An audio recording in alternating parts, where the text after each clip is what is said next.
Hi there. So this video is for first daughters, and as first daughters, we're already tagged as stubborn, as difficult to love, as men, and all of that. So while there could be an iota of truth in all of this, this is because of how we have been formed, how we have been brought up, based on responsibilities, based on experiences. So we all have different experiences that has formed who we are, and so it's quite difficult to be soft when you have been soft before and you have been burnt, when you've been open before and you've been betrayed. So some of these experiences we've had has made us, carve into our shell. And also oftentimes we have had to be shut up when we want to be outspoken. We've just learned to be tough because that's the only way.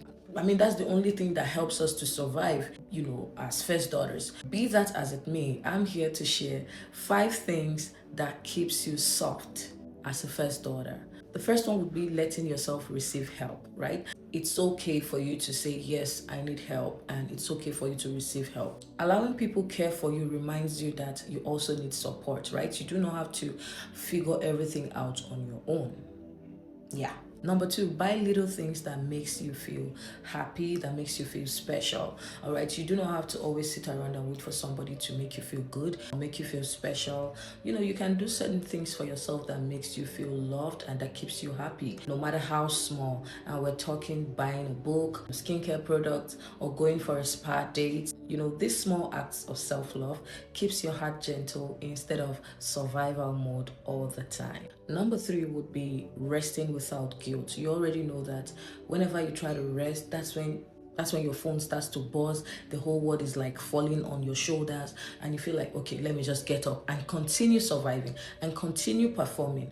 But you know what? You can rest without feeling guilty, because whether you do or you don't, the world will keep moving. So it is in your own best interest to look out for yourself enough to set these boundaries that, okay, you know what, today I'm gonna rest. I'm not taking any call.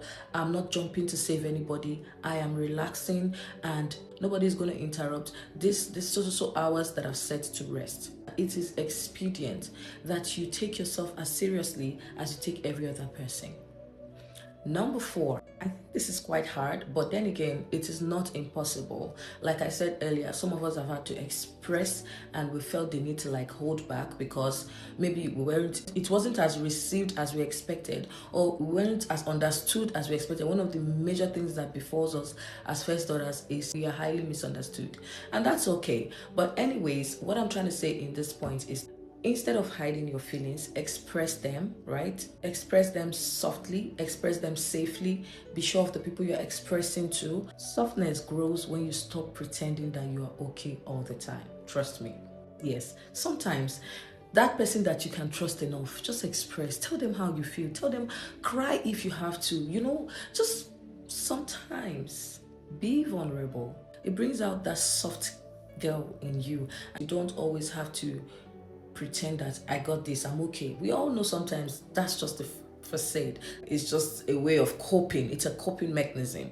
But sometimes let that go. Free yourself, right? Feel the moment. Express how you feel in a safe way, right? And the 5th one, which is very important and very personal to me, because we might misunderstand this, but I'll try my best to explain it. Choose relationships where you feel safe. The right people won't force you into survival mode. Now, you have no business being in relationships that are already threatened by your aura. Do you know that some people are just threatened by your aura? They're just threatened by the fact that when you show up, there's this grace, there's this aura you carry. You have not even done anything, but they already feel, they're already threatened by you. What does she think she is? You have no business being friends with that people, because they will always try to stifle you. They'll always try to put you down with words and, making you're too proud. No, see, let me tell you, when you show up, you show up. There's a grace that rests upon you. So sometimes people misunderstand it for pride. No, it is who you are. You don't have to entertain people that makes you feel less of yourself, or they are just threatened by you, and so they project their insecurities to you. You have to be very intentional about this kind of relationships. You only need people who know that you are all that. I said that. Who have a revelation of what God has called you to be.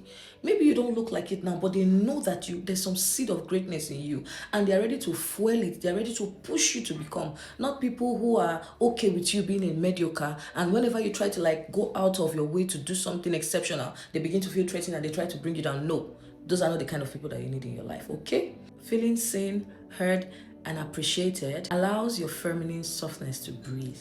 So be in spaces where you feel seen, where you feel appreciated, where you feel like you don't need to perform, where you are not in performance mode, where you are not in survival mode. Look for those relationships that fuel this fire in you. Trust me, your femininity will start to float.